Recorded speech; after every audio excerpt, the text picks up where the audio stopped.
featuring ordinary women who have overcome and done extraordinary things. I'm your host, Farrah Haidar. Joining me today is Heidi Rew. Heidi is a full-time voiceover talent and actress. She also co-owns Atlanta Voiceover Studio with her husband, Mike Stout, a VO training and recording studio. She voices campaigns for AutoNation, Redfin, and is the promo voice for Twist Network, and was recently seen in She-Hulk. Passionate about encouraging others, she loves to inspire other creative freelancers and small business owners. Okay, so I want you guys to take that inspiration part of her bio very seriously because I've known Heidi for about 3 years now, and I can tell you that she constantly inspires me with her work ethic, her ability to adapt to an ever-changing industry, and her willingness to help others. I know that I have benefited from that tremendously. And now I get to find out how she became this fabulous. So, Heidi, I want you to tell us how you started out in your career, because I know that it wasn't in voiceover, correct? That's great. Sorry, Farrah. You're already going to make me cry at the very beginning. It's so sweet.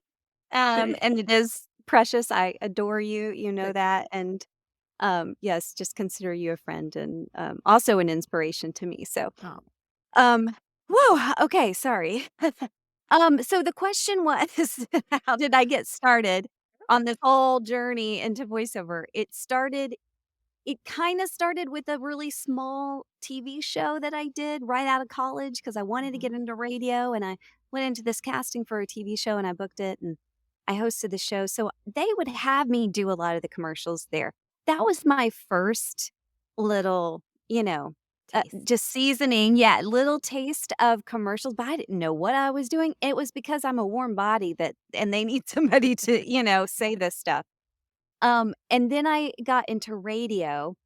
And the same thing, they would pull me into, to do spots. But again, if you're in radio, yeah, if you're a free voice and you can do that, they're going to be like, come on in here and do this, you know. But I did radio for a long time, and that was actually my main objective. That was my main goal. And then this hot little piece of meat walked into my studio one day and said, "Do you do voiceover? Because I could listen to your voice all day." And that man is Mike Stout, who's my husband now, and he taught me how to do he taught me the business of voiceover and how to get in, and honestly, he really helped, me create a demo. Like, I didn't know what the heck I was doing. He really helped me figure it all out. And so then I started doing that on the side in addition to radio. It really honestly was just because even though people think radio pays a lot of money, it doesn't pay a lot of money unless you're on a big, morning show or something. And like I like to be able to shop for clothes not only at Goodwill, at other places too. And so I thought, eat, yeah, I'm like, well, this will be fun. I can make a little extra money, on the side, hopefully. And but it and I did. I made a little bit of extra through some, jobs that I got, but then I was on with my Atlanta agent, and it took me years before I booked my first big job with them. So that's really kind of how I got my start in But I want to just pause there because this has Yes. been an inspiration for me. So when I first met Heidi, I was trying to get into voiceover myself. And I remember thinking what I loved about the first session that I had with Atlanta Voiceover Studio was they immediately told you, look, if you're not willing to invest 3 to 4 years, maybe even 6 into actually making it in this business, don't bother. And then Heidi shared her personal story of actually not booking for 4 years. And here she is, this incredibly successful talent. And I was just so appreciative of that. Because for me, it was like, you often, when you're in the creative industry, a lot of people just are like, oh, no, you can do it. You're so fabulous, right? But there are the realities of the industry. Right. Yes. And Yes. it was very appreciative that you guys did it. So tell me a little bit about that, the Yeah. 4 years that you spent. Yeah. Well, I even liken it to, like, can you imagine if you're going to a race and you start at the finish line and you think it's only like a 1 mile race, and then they're like, "Oh no, this is a marathon." You're gonna be like, I'm out. I'm out, people, you know? But if you realize that everybody's journey is so different, there are people that jump in and they are just like their voice is hot and they're good to go for a while. But then for the majority of people, it does take time. It's not something that just magically happens, or you may book something really great at first and then it's like crickets for a while. Yeah. It is an up and down of the industry. So it's so good to know that because it also makes you go, oh, I don't stink. Like, I'm Yeah. not awful. It's just part of the journey. Yeah. But yeah, I was doing, voiceover on the side in radio. Now, I will tell you that when I was doing that, because voiceover wasn't my goal, I wasn't taking classes. I wasn't learning. I do feel like, I wonder if I had been more focused on that, would it have happened sooner? Maybe, I don't know. But it I was getting auditions, and I remember talking to my agent, and I said, "Why haven't you dropped me by now? This is crazy." And he said, "Because you're doing good auditions, it just takes time." And so I just kept going, and, things changed in our radio station, and it was at that point that I was like, "Okay," and I was married to that little hot piece of meat, Mhm. that got me started in voiceover at that time, The and guy I had was to like, "You're" stick it out. You're like, "Oh, I gotta keep exactly. him now." Yeah. Yeah. And I'm like, "Where am I now we both have to get radio jobs in the same city, this is crazy," and so I left radio to focus on voiceover and acting full time, from there. But once I did get that first job, in voiceover, it really did help me to get a little momentum, and I think I'm trying to remember, it's so foggy by now, but it was the first few that I booked through my agent that then I ended up getting a national spot Mm. that ran for 3 years, got us SAG health insurance for several years, it was just a huge blessing, so you just never know. See, Everybody's creative journey is different. when he walked into that studio, he was making an investment. He was Right. like, "I'm gonna keep this chick Exactly. on my side."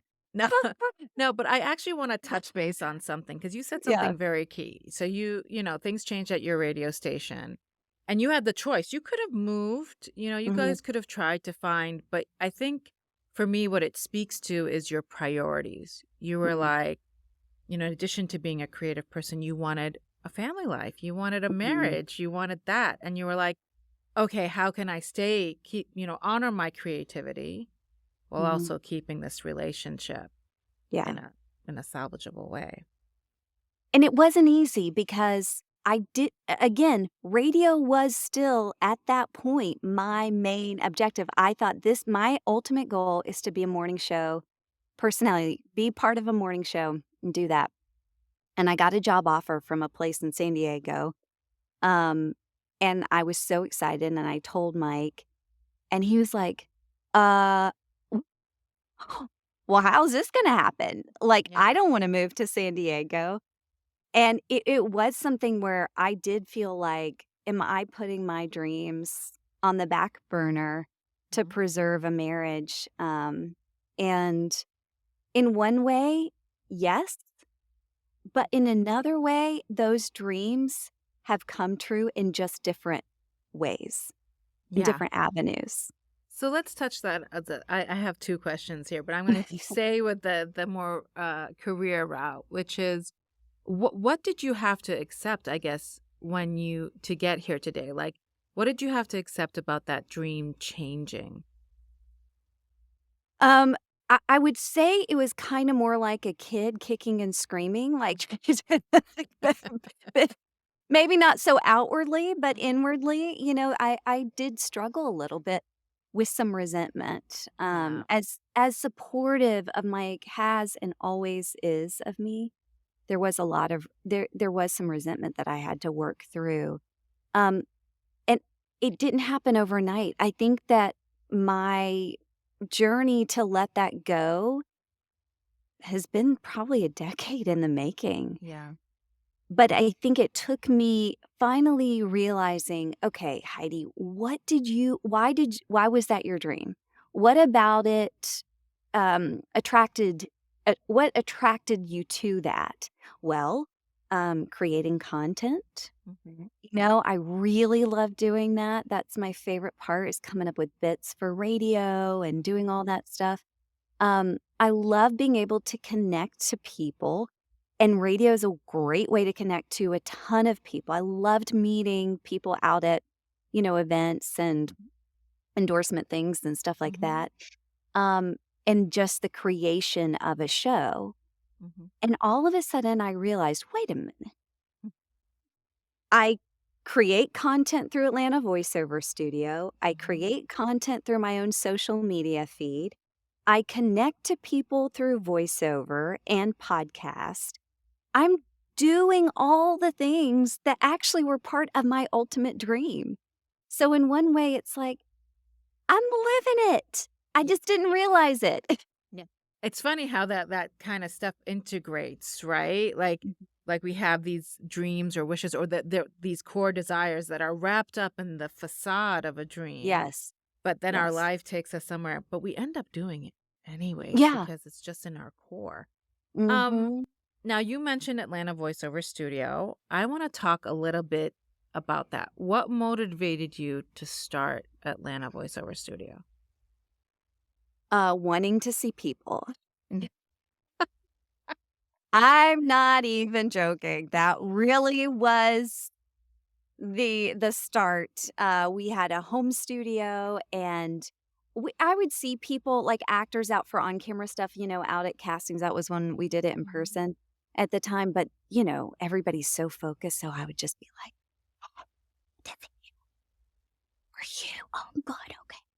And so I just told Mike, I'm like, "Man, I really just miss being around people." At the same time, a friend of ours was opening up a soundstage studio, and he had some offices that were for rent. And Mike said, "Well, Heidi, why don't we open up an outside studio from our home? And then that way, too, you can get out of the house. You can still record your voiceover auditions and stuff from there. And then we can offer that to people that are on camera actors that don't have a home studio set up." And at that time, most of the time, you would just do your auditions from home, but Mhm. then you'd be booked on an outside studio. Yeah. And so that's where it really started was we rented 100 square foot space. And at first we were going to build out a studio. And then I was like, hey, what if does not Yeah. work? I don't want to spend all this money on building out a studio and it Mhm. not work. So we just got a booth. I mean, it was really crazy. It was so small, but from there, it grew, and the name of it, that was Mike's idea, it was brilliant, Atlanta Voiceover Studio, Yeah. and so, yeah. Okay. So, oh my God, I have so much to go on mine. So, it started out actually like for people already in the business, right? But Right, right. then, by the way, just a note on the name. This is because Michael's old school and he understands. Like, remember when we were in the old school in the 80s, we used to name Yeah. businesses with A's because they showed up first in the yellow Yes. pages? If Yes. he put, Yes. yeah, of course, the kids are like, what are the yellow pages, right? Right. Like, yeah, but honestly, like, my kid would be like, "What's the yellow and why did you Right. guys use that? Like, you guys Oh my actually had this book?" gosh. And it's like, "Yeah, the internet didn't exist." Yes. So, but having Atlanta Voiceover Studio, now anyone that looks Mhm. for Atlanta voiceover talent, they're gonna come up Right. with Atlanta Atlanta Voiceover Voiceover Studio, Studio. Yeah. which is Mhm. very beneficial. So, Yeah. love that. But, so it started out for people that were already in the business, but then you Mhm. added coaching to it and Yes. training. And I wanna tell you, when I first walked in, I'm like, I don't know why these very accomplished voiceover people are training what could be seen as their quote unquote competition, right? Yeah. Not Yeah. that we were anywhere, like none of us were No. anywhere close to being competition. But some people would say, why are you doing that? Why are you letting go the secrets of the trade, right? Mhm. Mhm. Yeah. I get that, and I think you know, there was part of me in the back of my mind that thought that. So, and just so you know, the whole reason why it started with the training was because then when people started coming to record, they said, "Oh, I actually really need a voiceover demo or I need to update a demo. Do you guys do that?" And I was like, I don't know. I don't think No. so." And then do you do classes? Do you do workshops? I really want to learn more about the business.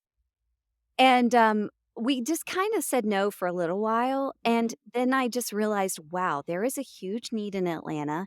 And if there's one thing that I love, it's Atlanta. I was born here. I love this city. I think we got a lot going on here. Mhm. And I am proud to live in Atlanta. And I want other people to recognize this place as a cool place and a place with great talent. And I realized that there was just a lack of voiceover training here. And so and then I thought, "Wait a minute. I'm not a coach. I don't know how to teach this." And, it Not true. really She totally can it teach it. it Yeah. really happened with, kind of not by accident, but a little bit, and then we had a great friend, Brian Bremer, who's a wonderful talent Mhm. and a great Mhm. teacher, and he Yes. was already doing an intro workshop, and so he actually just reached out to us and said, "I don't know if you wanna do this, but yeah, I'm already doing it," so and we're like, "Yeah," and then it just kinda snowballed from there, but the whole basis of it was realizing, "Oh my gosh, we want people here in Atlanta to have the resources that we wish that we had at the beginning of our careers. So you didn't make the same mistakes, and that you'd have a little bit of guidance in trying to figure out Mhm. this crazy industry." Now, back to the question about the competition, when we started doing that, I will tell you that there's nothing more than I love to see other people. I think I can see a lot of greatness in other people, and I Mhm. have more trouble seeing it in myself. And so when people would come into that booth, I'm like, "Oh, this person's great," or, "Oh, this voice, I could hear it on this, and you could really do this, well." And I do think that I thought to some degree, um, well, goodness gracious, we're just adding more people to the Mhm. industry. But then the more I thought started thinking about it, the more I was like, this is actually the best thing in the world for me because competition helps you get better. Yeah. The more competition there is now it's not gonna be easy, you're gonna be challenged. Of course, I have to keep on my I'm like, there's no excuse for me, I gotta keep on my toes. I gotta make sure I'm up on the trends, I gotta make sure that my skills are stellar, um, but I couldn't the fear of that, of competition was so minute and in comparison to all the good that came out of it, and that's another reason why when we started the studio, um, we came up with several values to run our decisions through, and one of them was freedom, and I still don't know if that's the right term, but what Mike and I were trying to get at with that was the focus on this is not a place where we hold things tightly because of fear. We don't hold on to our information because of fear. We don't hold on to our place in the industry because of fear. And there's a lot of people that have gone on to have great careers after this Yeah. studio, and I'm happy and are doing better probably than me. Yeah. And that is totally fine because I we want it to be a place that we empower people and we encourage it. And if one of those days that means, I don't have a place in this industry, well, so be it. Yeah. I feel like we all rise together and right? Yeah. Falcons, we all I rise think up. I think she'll just quit and become an interior Right. designer, and you should Right. see if you guys visit her on Instagram, you'll see what I mean, like, she'll just Oh. she has multi-talented. But, I do have to admit, like, that was one of the things that attracted me to Atlanta studio. I think because I was a little bit older when I got into this, Mhm. I wasn't this, like, bright-eyed, bushy-tailed 22-year-old who just wanna take advice from anybody. I wanted to make sure that the people that were guiding me were, had a certain outlook and ethical values. Mhm. So when I think you on the first or second night introduced Atlanta Voiceover Studio, you talked about your values. In addition to the freedom one, I love the financial, Oh, what is it? stewardship. Yeah, Stewardship. stewardship, yeah. Oh my Mhm, God, because I gotta tell mhm, you, like you could spend so much money as an up and coming talent. Like, and these are mhm. people that do not have money and Yep, they're paying money left, right, and center. yep. And the fact that you guys were like, I'll never forget, you were like, you guys can do your demo through us, but we'll tell you if you're not ready for your demo and you don't have to do it through us. You're at 4 other places that do it. Mhm.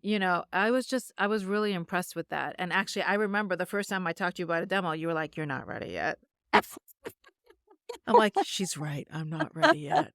Um, but yeah, so just a little thing. I love that because I think it speaks like we connected. When we connected over voiceover, but we also Yeah. connected as being business owners because I have Yes. the bakery as well. And I have to tell you that businesses that do well often have values attached to them. Like Mm, they mhm. know who they are and what they will and will not do because focus creates discipline and discipline Yes. creates success. So Yeah. now I'll end my little spiel on that. Um, but what is it like now? You work with Mike. Now, if I Mhm. worked with my That piece of husband, me. Yeah. we would not be, it would just not be good. He's Right, asked right. me to. I'm like, absolutely not. Yeah. So tell me what it's like working with your spouse. Challenging.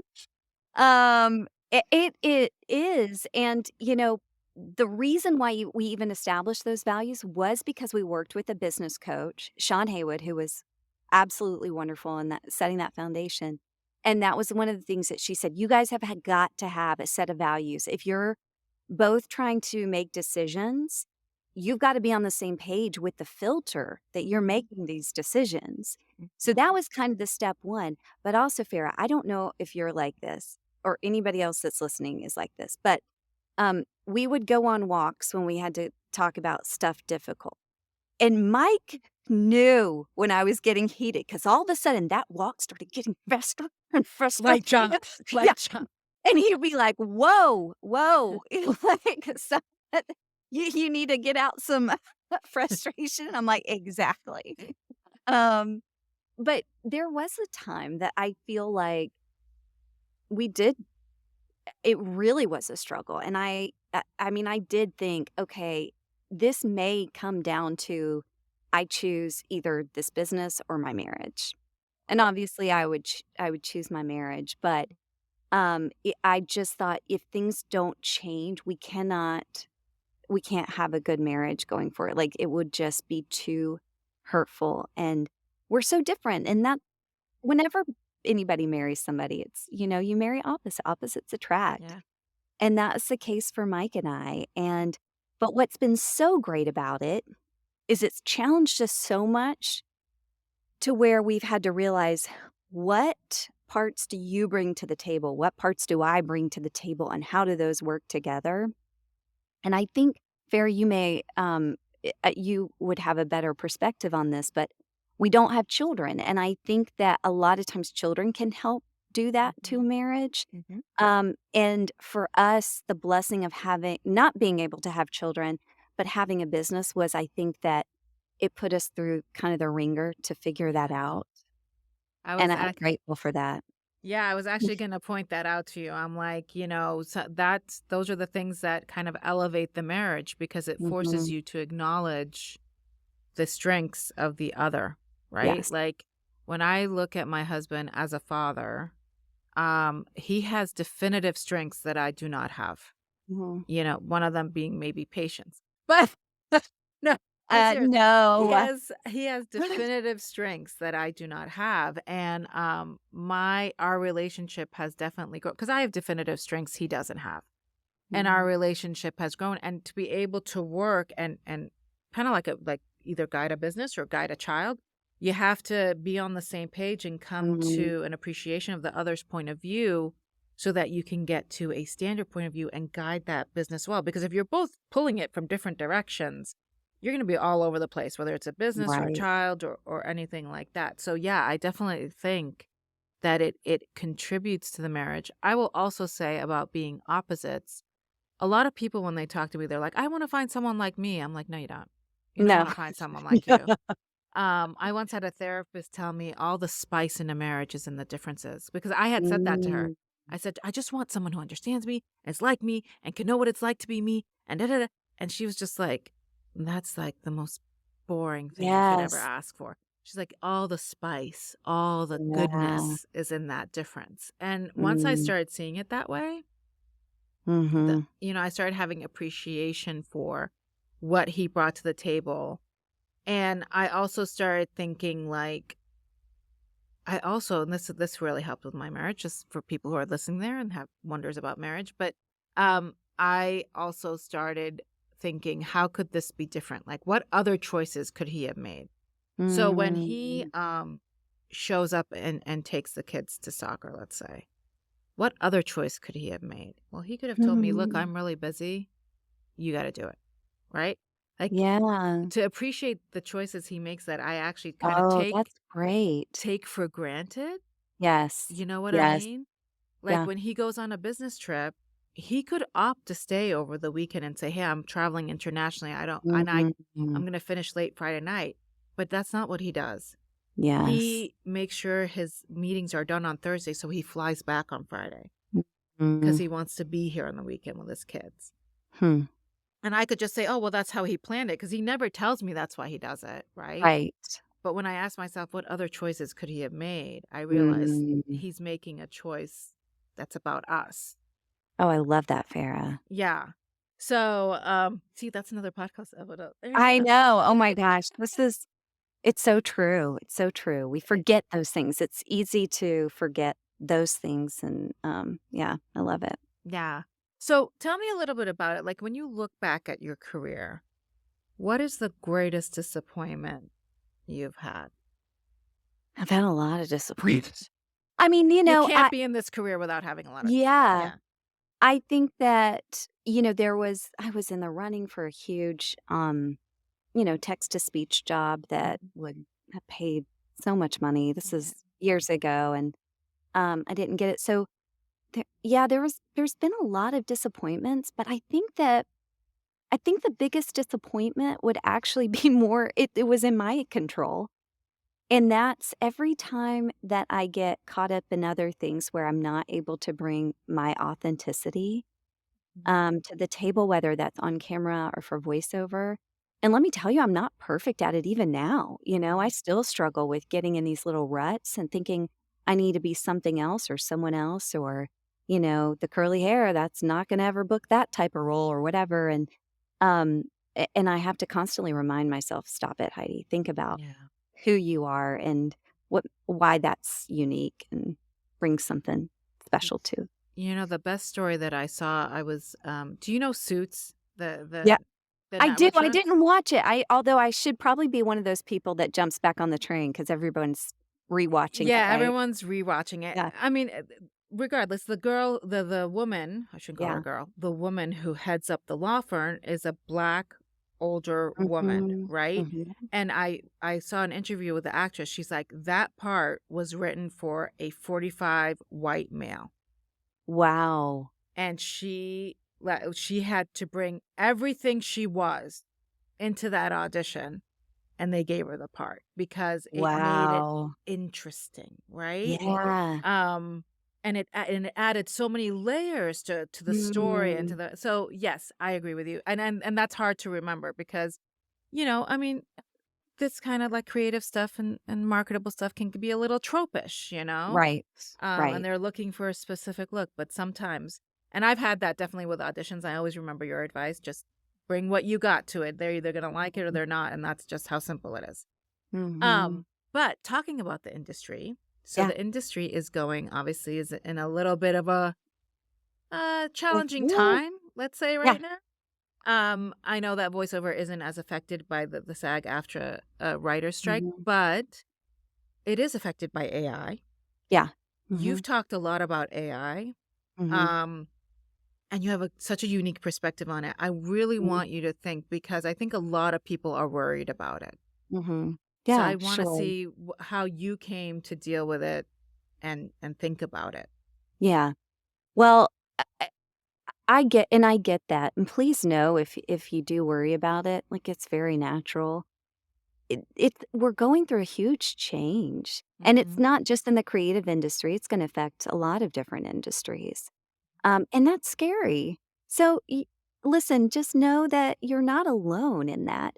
I just talked to Kay Bess, who's another great voice talent in the industry, and she told me this story, and it was so good. There was this guy that asked a woman that had cancer, "How are you responsible?" And she goes, excuse me? Are you trying to blame me for my cancer?" He goes, "No, no, no. I didn't say blame. I said, how are you responsible?" That definition of responsible means your ability to respond. Mm. And I was like, that is so huge. Right now, with the changes, I don't know exactly how it's all going to work out. I don't know exactly how it's going to affect us. If I did, then like I should probably have a crystal ball and just charge charge that for that. But I do think that it is very important for us to figure out how do we respond in huge changes like this. Mhm. What can we do that is in our control? How can we keep trying to lean in and figure out what are those problems and how can we solve it? Every huge change, it may have solved some problems that maybe humans are already doing. I mean, think about the automobile. Like, can Yeah. you imagine like how that changed for people, Mhm. carriage drivers or whatever? Um, but it also, those changes also create more problems Yeah. that we can solve, that your unique gifts, your unique talents, your unique skills can solve. And so I think it's just really important to lean into that. And for all of us, that can just make us better during this time. So I think that's the short end. But I will Yeah, say, I know, build. that's a big topic, I yeah. know. Build for Tomorrow is a book by Jason Pfeiffer. I've talked to so many people about this, but it has been I mean, I'm almost done with it finally because I write all these notes after every chapter, but, um, I'm gonna read it again because it's been that helpful going through Mhm. these big changes. Yeah, I gotta tell you, I have my own struggles with AI. Mhm. Like I love it as a business owner because, Mhm.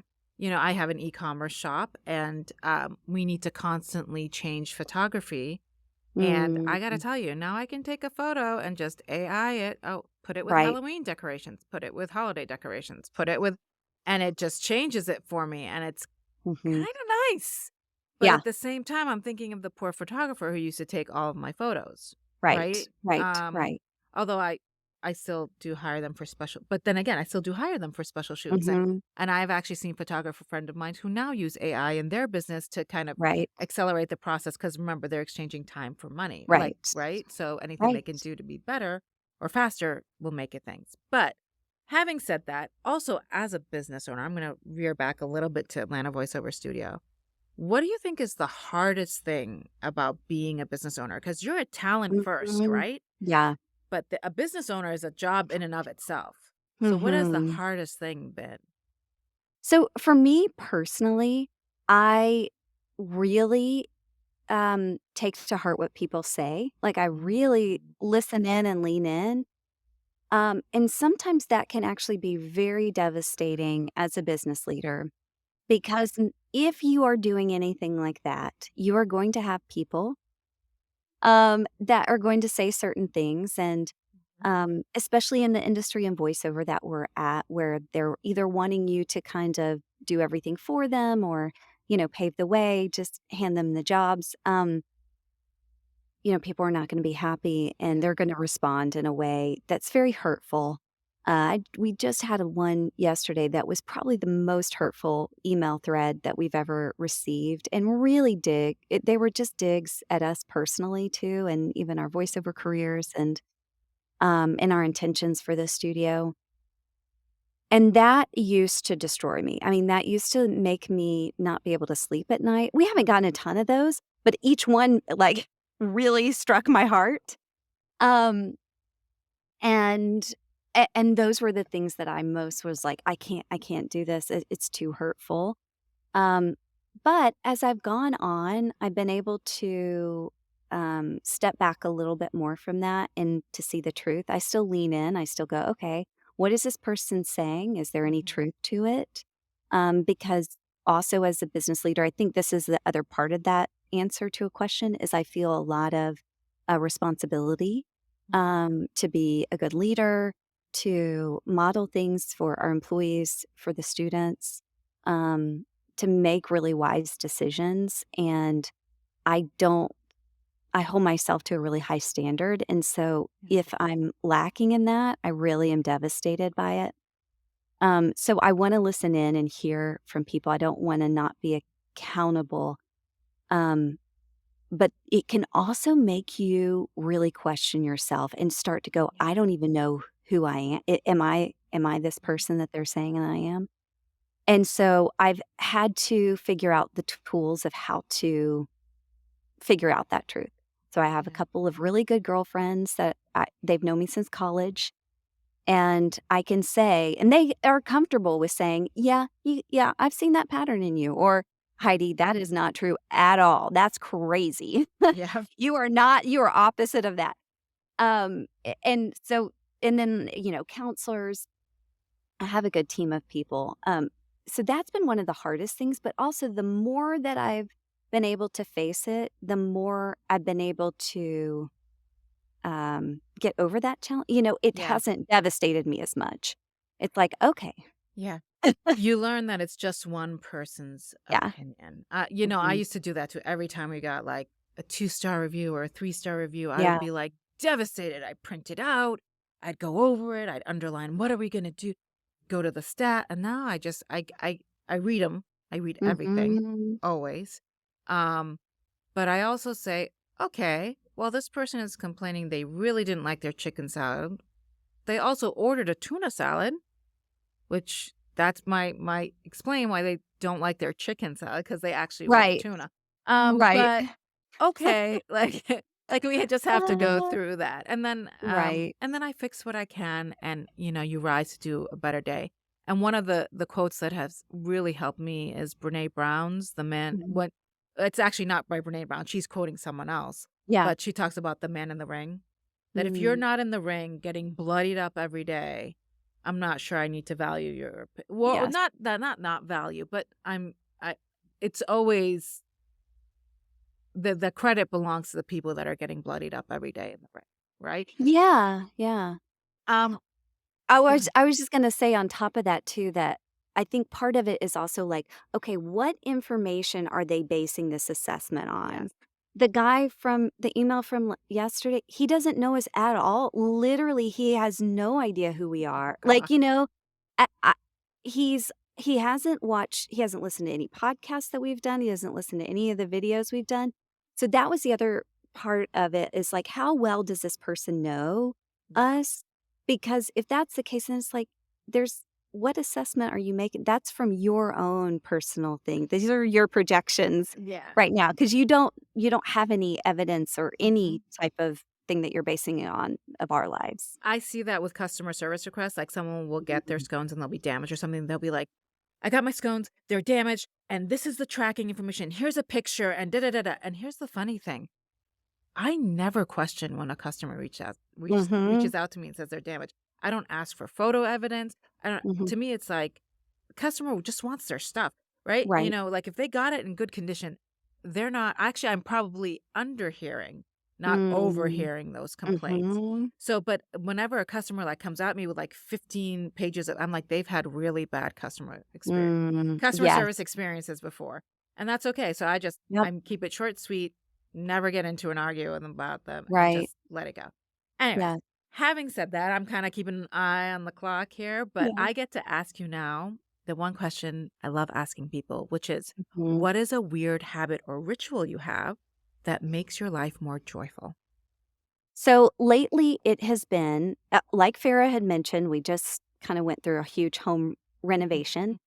And one of the things that we were able to add was a front porch on our house. I mean, we had a porch, but it was not like a sitting porch. Mhm. Um, and that has been one of the things lately that has given me so much life. It's covered, and we stopped doing TV during the week.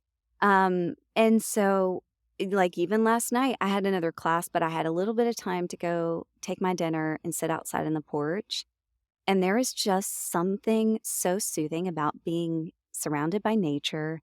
Mhm. And it's just been one of the best things. I feel like I'm able to actually process the day and and just kind of calm any anxiety that rose up throughout that Yeah. day.